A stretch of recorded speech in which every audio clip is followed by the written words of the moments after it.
На глубине почти 300 метров под поверхностью озера Кахоа в Камеруне скрывается опасная угроза.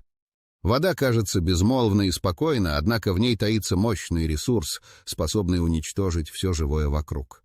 В 1986 году озеро Кахоа стало свидетелем одного из самых ужасных катастроф в истории человечества, когда внезапный выброс углекислого газа привел к гибели более 2000 человек. Эта трагедия оставила глубокий след в Майнц ученых и мирных жителей, а также привлекла внимание исследователей по всему миру. Расположенное в кратере потухшего вулкана, озеро является не только красивым природным объектом, но и потенциальной бомбой замедленного действия. С каждым годом под воздействием различных факторов уровень углекислого газа и метана в озере возрастает. Неосведомленные о потенциальных рисках, местные жители продолжают вести обычную жизнь у берегов этого водоема, игнорируя предупреждения о возможной катастрофе.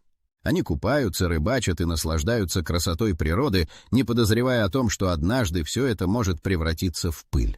8 лет спустя, в 2004 году, озеро вновь напомнило о себе. Исследователи зафиксировали резкий всплеск концентрации углекислого газа в воде. Они пришли к выводу, что это связано с активностью вулканических газов в недрах Земли. Подводные исследования показали, что под давлением накапливается значительное количество углекислого газа, который в случае разрыва способен вызвать катастрофическое извержение. Чудовищные объемы газа поднимаются к поверхности, создавая пугающую перспективу для всего региона. С каждым годом наблюдается рост числа предупреждений о возможных рисках, связанных с озером Кахоа. Ученые со всего мира собираются, чтобы изучить это уникальное место. Они проводили многочисленные эксперименты, собирая образцы воды и анализируя их химический состав. Результаты исследований показывают, что даже малейшее изменение в условиях окружающей среды может вызвать резкий выброс газов. Местные власти, осознавая потенциальную угрозу, начали разрабатывать меры предосторожности. По всему региону устанавливаются системы наблюдения, чтобы обеспечить безопасность жителей. Однако, несмотря на усилия, многие люди игнорируют опасности, полагаясь на то, что беда обойдет их стороной. В озере Кахоа скрыто нечто большее, чем просто вода. Это зеркало, отражающее человеческую судьбу, способное в один миг изменить жизнь миллионов. Каждый день, когда солнце встает над этим спокойным водоемом, его тишина становится все более тревожной. Вопрос не в том, произойдет ли катастрофа, а в том, когда именно она настигнет. В 2006 году атмосфера вокруг озера Кахоа накалилась. Внезапные землетрясения стали регулярными. Местные жители начали замечать аномальные изменения в поведении животных. Птицы почти перестали петь, рыба исчезла с поверхности. Напряжение нарастало, но ни один из них не мог предсказать, что произойдет. Один из местных рыбаков, Патрик, решил проверить свои сети. В один из жарких дней он отправился к озеру. По мере приближения к водоему он заметил пузырьки, поднимающиеся на поверхность. Они создавали зловещие вихри. Патрик, остановившись, увидел, как вода начала вибрировать. Он поспешил вернуться в деревню, чтобы предупредить остальных. На следующее утро в деревне раздались крики. Люди выбежали из своих домов, чтобы выяснить, что произошло. Из озера выбросило облако газа, окутывающее берега. Сначала это казалось иллюзией, но вскоре запах серы и гнили заполнил воздух. Паника охватила деревню. Патрик вместе с другими жителями бросился к озеру, не понимая, какой ужас их ждет. На их глазах вода начала бурлить, поднимаясь в воздух. Яркая вспышка ослепила их, и вскоре посыпались мелкие камни. Вода взвилась, словно вулкан, выбрасывая смертоносные облака. Люди начали бежать, осознавая, что катастрофа уже близка. В воздухе витал лишь страх. Спустя несколько часов в деревню прибыли военные и спасатели. Началась эвакуация, но многие уже были поражены выбросом газа. Группы людей теряли сознание. Медики не успевали помочь всем одновременно. Лишь к вечеру удалось стабилизировать ситуацию. Однако более 2000 человек не выжили. Эта катастрофа потрясла мир. После трагедии начались расследования. Ученые пытались понять, как могло произойти подобное. Анализ показал, что уровень углекислого газа резко увеличился после землетрясений. Газ, находившийся под давлением в недрах, выбрался наружу, вызвав цепную реакцию. Эта катастрофа стала важным уроком, но, к сожалению, многие забыли о ней. Прошло несколько лет, и спокойствие вновь окутало озеро Кахоа. Однако под его спокойной поверхностью продолжали накапливаться газы, угрожая повторением трагедии. Местные власти начали разработку новых систем мониторинга, но лишь немногие жители воспринимали угрозу всерьез. Жизнь продолжалась, но тень катастрофы оставалась. Каждый день, когда солнце ярко светило над озером, становилось все более очевидным, что под водой прячется нечто, что может снова изменить судьбы тысяч. Если вам понравился наш рассказ о тайнах озера Кахоа, и вы хотите больше подобных историй, не забудьте подписаться на наш канал. А если у вас есть желание поддержать наш проект, ссылка для доната в описании, она не взорвется, обещаем. Обязательно проверяйте, потому что даже самые спокойные вещи могут скрывать опасности. Далеко не все были готовы к этому. На протяжении нескольких месяцев после катастрофы вокруг озера Кахоа происходили тревожные события. Местные исследователи и ученые, стремясь выяснить причины трагедии, начали анализировать химический состав воды. Они обнаружили, что уровень углекислого газа превышает допустимые нормы в 6 раз, а концентрация метана также вызывает серьезные опасения. Эти газы, находясь под давлением, создавали ситуацию, которую нельзя было игнорировать. В начале весны 2007 года группа ученых из университета города Яунде начала масштабное исследование. Установив станции для мониторинга в различных частях озера, они начали замерять уровень газов в воде и фиксировать изменения температуры. Каждый день приносил новые данные, указывая на нарастающую угрозу. В один из дней, когда команда работала у берега, температура воды поднялась до критических значений. Внезапно один из приборов издал тревожный сигнал. Ученые, изучив данные, поняли, что под озером происходит активная вулканическая деятельность. Это открытие шокировало их, давление могло стать катастрофическим в любой момент. На фоне этих событий в деревне начали ходить слухи о возможном эвакуировании. Некоторые жители начали собирать вещи, готовясь к возможной эвакуации, хотя многие оставались скептически настроенными. Патрик, рыбак, который пережил первую катастрофу, вновь почувствовал тревогу. Вспомнив страдания родных и друзей, он решился собрать местных жителей, чтобы действовать сообща. Тем временем ученые продолжали фиксировать изменения в химическом составе воды. Обнаруженные аномалии стали предметом обсуждения на конференциях, и вскоре информация о ситуации в озере вышла за пределы Камеруна. Однако местные власти не спешили принимать серьезные меры. Некоторые чиновники считали, что паника может вызвать экономические потери. Патрик и его команда решили провести встречу с местными властями, чтобы донести до них важность ситуации. На собрании они представили данные исследований. Ученые подтвердили, что ситуация серьезная, а жители должны быть готовы к эвакуации. Но власти остались равнодушными, ссылаясь на отсутствие конкретных доказательств. Напряжение нарастало. Каждый день озеро Кахоа становилось все более беспокойным. Вода продолжала меняться, и вскоре появился зловещий запах, напоминающий о прошлых событиях. Патрик, осознав, что время уходит, решил подготовить деревню к возможной катастрофе. В его голове зарождался план, как привлечь внимание к этой скрытой угрозе. Его судьба и судьбы всех жителей деревни зависели от действий, которые они предпримут. Чем быстрее они начнут действовать, тем больше шансов у них будет спастись. Ситуация вокруг озера Кахоа продолжала ухудшаться. Каждый день в деревне происходили новые аномалии. Утром раздавались крики, когда несколько животных внезапно падали на землю, теряя сознание. Местные врачи не могли объяснить, что происходит. Чувствуя нарастающую тревогу, Патрик собрал группу из нескольких смелых жителей, чтобы исследовать ситуацию на озере. Они решили проверить, действительно ли газ, который накапливается под водой, представляет непосредственную угрозу. Вечером, когда солнце село за горизонт, группа подошла к озеру. Вода казалась спокойной, но едва они приблизились, как их ноздри поразил резкий запах серы. Патрик и его друзья обменялись обеспокоенными взглядами. Они начали устанавливать приборы для замеров уровня углекислого газа и метана. Один из приборов, который Патрик привел с собой, начал подавать тревожные сигналы, подтверждая наличие концентрации углекислого газа на уровне 200 мг на литр и метана до 100 мг на литр. Внезапно на поверхности озера появились пузыри, которые быстро увеличивались в размерах. Патрик почувствовал, как земля под ногами задрожала. Он крикнул остальным, и они начали быстро отступать. В этот момент произошло то, чего они боялись больше всего. Мощный выброс газа поднялся с поверхности озера, создавая облако, подобное тому, что произошло в 1986 году. Патрик и его команда начали бежать, их сердца колотились от страха. Они потеряли ориентацию и вскоре оказались в густом облаке газа. Невидимые, но токсичные пары заполнили воздух, затрудняя дыхание. Некоторые члены группы начали задыхаться. Патрик, с трудом борясь за воздух, тащил своих друзей, пытаясь выбраться из опасной зоны. В его голове возникали воспоминания о трагедии, пережитой в прошлом, и он осознал, что теперь они снова оказались в подобной ситуации. Пока они боролись за спасение, в деревне стало известно о случившемся.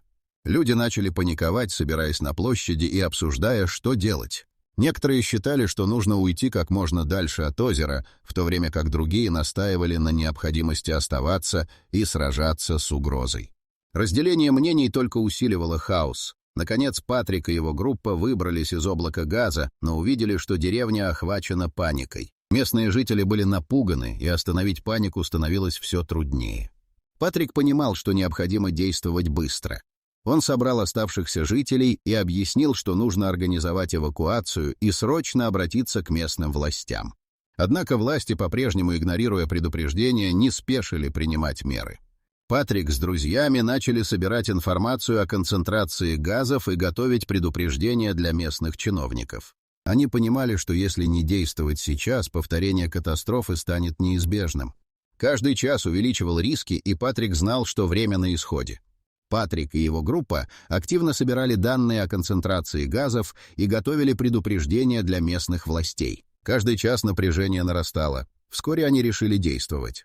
Патрик с друзьями написали обращение к чиновникам, в котором изложили информацию о концентрации углекислого газа на уровне 200 мг на литр и метана до 100 мг на литр, а также напомнили о трагедии 1986 года. Они подчеркнули необходимость срочной эвакуации населения. На следующее утро Патрик, взяв с собой нескольких местных жителей, направился в офис властей. В здании царило равнодушие. Чиновники занимались своими делами, не обращая внимания на происходящее вокруг. Патрик подошел к одному из них и вложил в руки свое обращение. Чиновник лишь мельком взглянул на бумагу, не проявив интереса. «Мы должны обсудить это сейчас», — настаивал Патрик. «Ситуация вокруг озера критическая. Уровень угрозы растет». Чиновник отмахнулся. «Мы уже в курсе, не надо нас пугать. Мы следим за ситуацией». Эти слова разъярили Патрика. Он вспомнил страдания своих близких во время первой катастрофы. «Вы не понимаете, люди могут погибнуть. Нам нужно действовать немедленно». В ответ он получил невразумительный взгляд и отговорку о том, что у властей есть более важные дела. Патрик вышел из офиса, полон решимости не оставлять все на произвол судьбы. Он собрал своих друзей и предложил идею провести общественное собрание, чтобы донести информацию о ситуации до всех жителей деревни. В тот же вечер на площади собрались множество людей. Патрик поднялся на импровизированную трибуну и, собравшись с силами, начал говорить. Он рассказал о событиях на озере, о повышенных концентрациях газов и о важности подготовки к эвакуации. Зрители слушали, и некоторые обменивались тревожными взглядами. «Мы не можем игнорировать угрозу», — продолжал Патрик. «Если власти не хотят действовать, мы сами должны позаботиться о своей безопасности». Собрание наполнилось шумом. Некоторые жители начали выражать недовольство, считая, что Патрик нагнетает обстановку. «Это всего лишь слухи», — опять раздались голоса. «Не стоит паниковать». Но другие поддержали его. «Мы должны быть осторожными», — воскликнула одна из женщин. «Если что-то произойдет, мы не сможем спастись». Обсуждение перешло в активный спор. Патрик, чувствуя, что ситуация выходит из-под контроля, попытался успокоить толпу.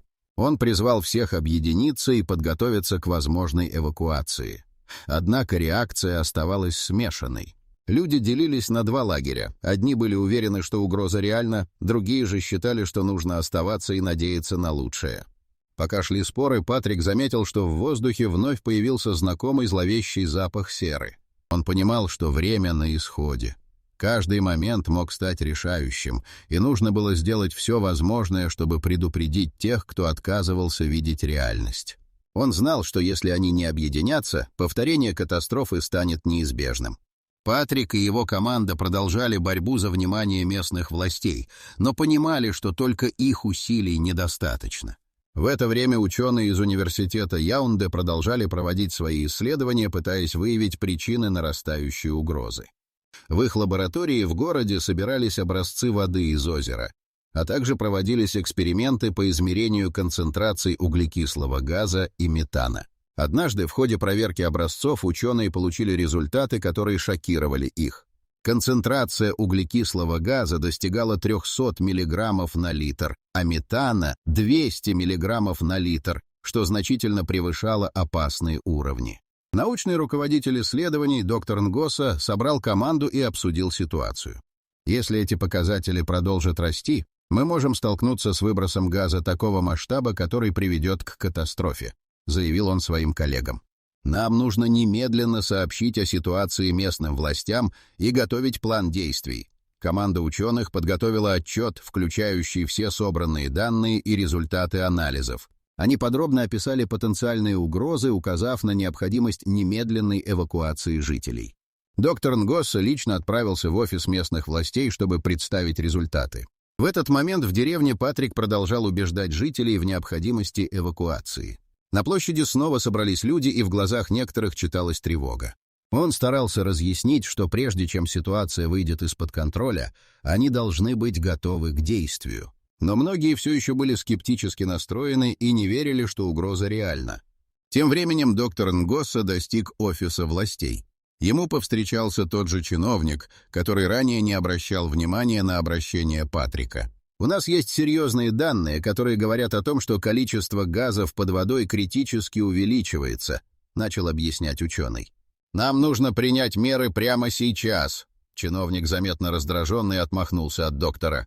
«Мы уже в курсе происходящего. Работайте с местными жителями, чтобы они не паниковали», — бросил он, не желая слушать серьезные предупреждения. Недовольный ответом, доктор Нгоса собрал свои вещи и вышел из офиса.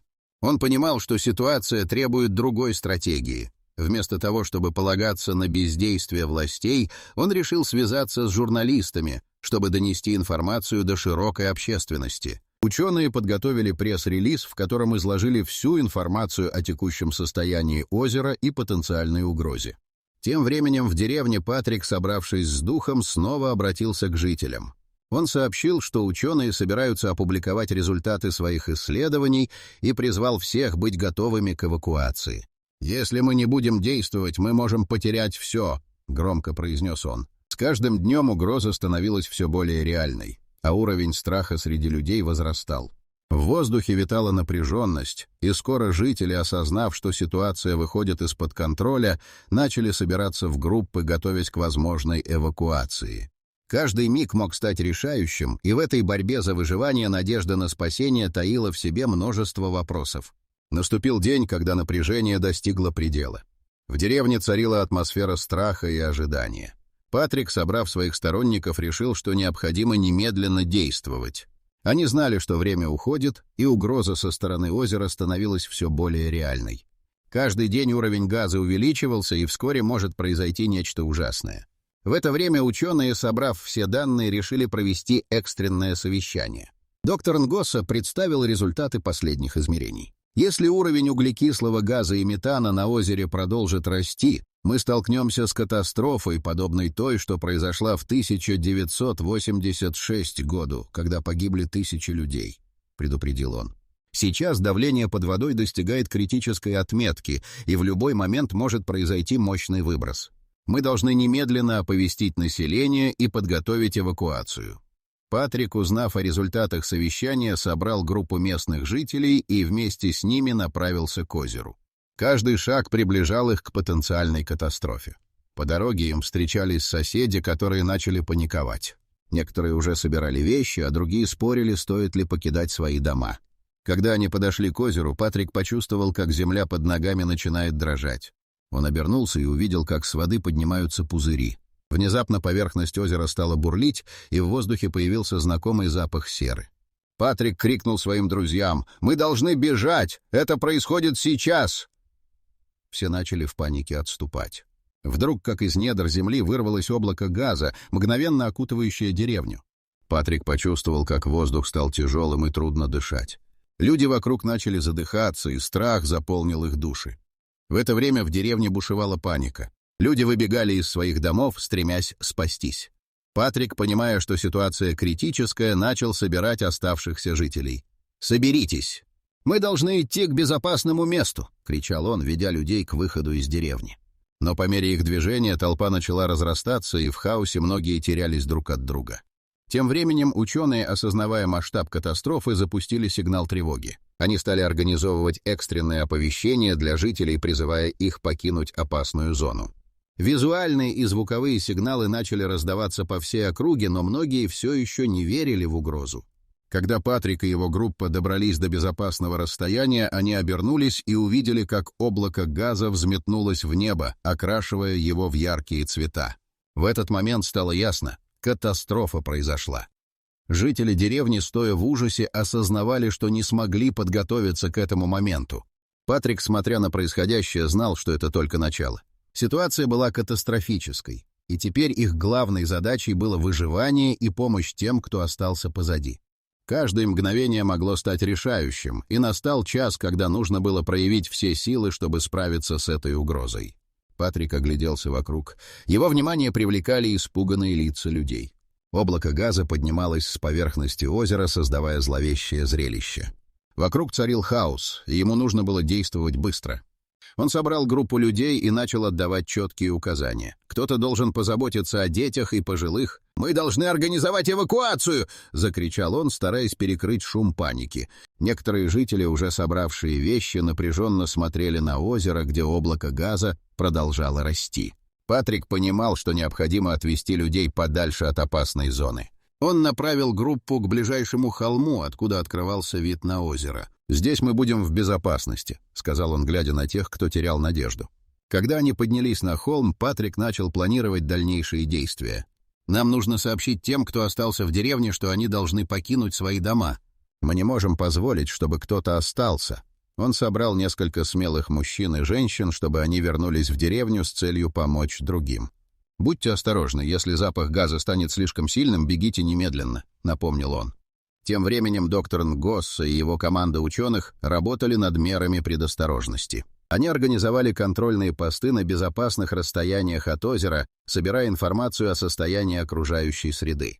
«Нам нужно понимать, как быстро распространяется газ», — сказал доктор Нгосса своим коллегам. Они развернули оборудование для мониторинга, фиксируя уровень токсичности в воздухе. Результаты были тревожными. Концентрация углекислого газа в воздухе достигала 100 мг на кубический метр и продолжала расти. Ученые начали строить временное убежище для тех, кто не успел покинуть деревню. «Если эвакуация провалится, мы должны быть готовы защитить людей здесь», — заявил доктор Нгосса. Они собрали запасы воды, еды и медицинских принадлежностей, ожидая, что жители вернутся за помощью. Патрик и его команда возвращались в деревню, сталкиваясь с паникой и страхом. Люди все еще не верили, что угроза реальна. «Мы должны убедить их!» — крикнул Патрик, когда они вошли в центр деревни. Он снова поднялся на импровизированную трибуну и закричал: «Ситуация критическая! Облако газа надвигается на нас, и время уходит. У нас нет выбора, кроме как действовать». Некоторые жители начали осознавать серьезность ситуации, и постепенно толпа начала собираться вокруг него. Патрик объяснял, как важно покинуть деревню и направиться к холму, где они будут в безопасности. «Если вы останетесь, это может стоить вам жизни», — настаивал он. Наконец, страх и тревога начали преобладать. Люди начали собираться и следовать за Патриком к холму. Но некоторые остались позади, не желая верить в происходящее. Патрик понимал, что времени осталось мало, и он должен сделать все возможное, чтобы спасти как можно больше жизней. С каждым шагом к холму нарастало напряжение, и он знал, что это может быть их последний шанс избежать катастрофы. Патрик и его команда, собрав жителей и организовав эвакуацию, направились к холму. Облако газа продолжало подниматься, и их сердца колотились от страха. Когда они достигли безопасного места, Патрик посмотрел на деревню, откуда уходили. Он знал, что многие остались позади, но не мог позволить себе остановиться. На холме собралась большая группа людей. Патрик начал объяснять планы по эвакуации, когда вдалеке раздался глухой треск. Все замерли, увидев, как поверхность озера начала колебаться, и из него снова вырвалось облако газа. Люди закричали, и паника охватила толпу. Патрик понял, что ситуация становится катастрофической. Доктор Нгосса и его команда на контрольном посту зафиксировали резкий скачок уровня углекислого газа. «Мы должны немедленно вызвать помощь!» — закричал он, понимая, что время на исходе. Ученые начали передавать информацию властям, надеясь на быстрое реагирование. Патрик, осознав серьезность происходящего, обратился к группе, которую собрали для помощи. «Мы должны помочь тем, кто не смог покинуть деревню», — закричал он. Команда собралась и, несмотря на страх, решила вернуться в деревню, чтобы попытаться спасти как можно больше людей. Когда они вновь вошли в деревню, облако газа уже заполнило многие дома. Некоторые жители пытались покинуть здание, задыхаясь от ядовитых паров. Патрик и его команда начали вытаскивать людей, стараясь не терять ни секунды. Каждый миг мог стать решающим. Спасенные жители спешили к холму, где уже собирались остальные. Патрик не знал, сколько людей удалось спасти, но понимал, что это была их последняя возможность. За его спиной раздался глухой шум, в озере произошел мощный выброс, и вода снова начала бурлить. Когда последние жители покинули деревню, на горизонте появились спасательные вертолеты. Спасатели начали эвакуацию, но Патрик знал, что не все смогут покинуть опасную зону. Он чувствовал, что именно сейчас необходимо проявить мужество. «Мы все вместе. Мы не можем оставить никого», — обратился он к оставшимся. После нескольких часов борьбы с паникой жители начали покидать деревню. Вертолеты забирали людей, пока облако газа продолжало подниматься в небо. Патрик и его команда остались последними. Наконец, когда они поднялись на вертолет и деревня осталась позади, Патрик с облегчением вздохнул. Как вы думаете, Патрик сможет отдохнуть после таких приключений? Если вам понравилась эта история и вы хотите поддержать наш проект, не стесняйтесь заглянуть в описание. Там есть ссылка для доната. Вместе мы можем создавать еще больше увлекательных сюжетов. Будущее озера Кахоа оставалось под вопросом. Спасенные жители начали организовывать поддержку для тех, кто потерял свои дома. Ученые продолжали исследования, чтобы понять, как предотвратить подобные катастрофы в будущем. Власти, наконец, начали принимать меры, установив систему мониторинга и оповещения. Мир осознал, что природа непредсказуема, и людям необходимо быть готовыми к любой угрозе. Патрик, глядя на горизонт, знал, что они пережили ужасное испытание, которое стало уроком. Теперь они были готовы к будущему, полному неизвестности. Важно было помнить, что единство и готовность действовать в сложные времена могут спасти жизни.